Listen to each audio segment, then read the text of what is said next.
This news update is brought to you by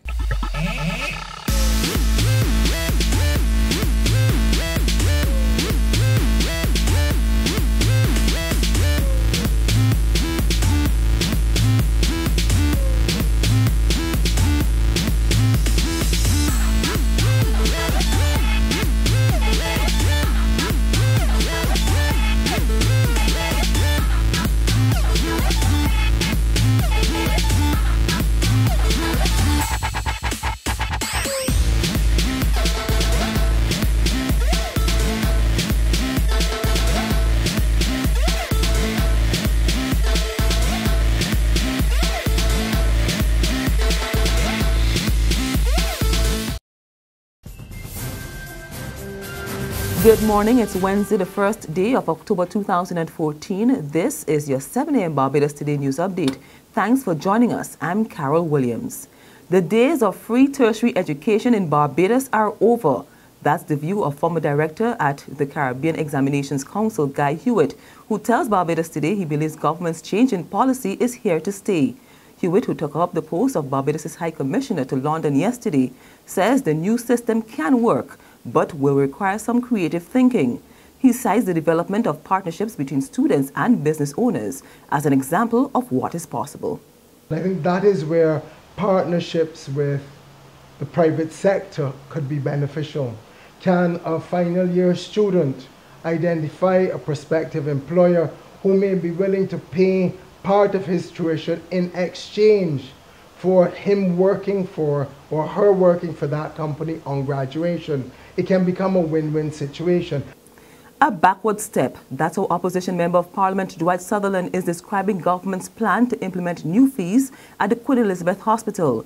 But the MP tells Barbados Today it's a bad move and will cause conditions to worsen for residents who are already struggling to make ends meet.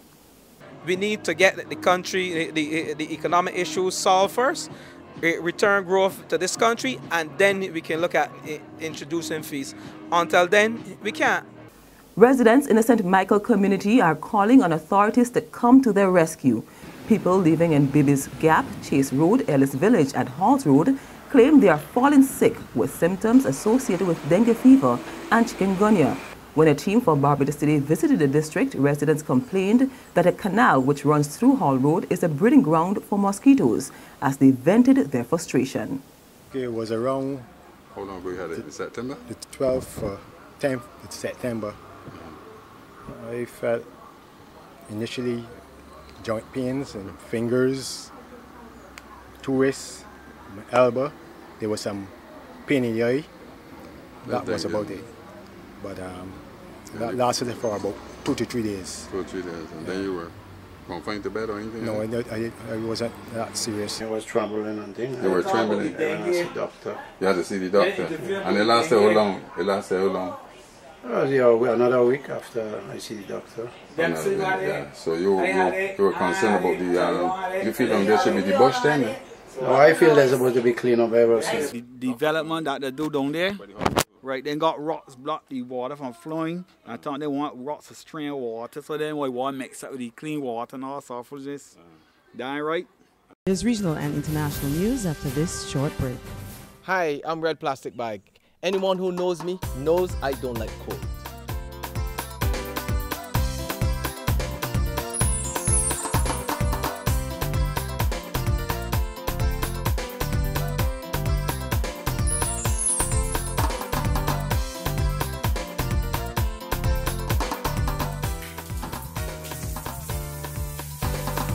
Sunshine reigns in my country. I love it. Catch the sun power. On the regional front, Jamaica lawmakers stamped their approval on a new bill which signals the country's intention to update its ganja laws.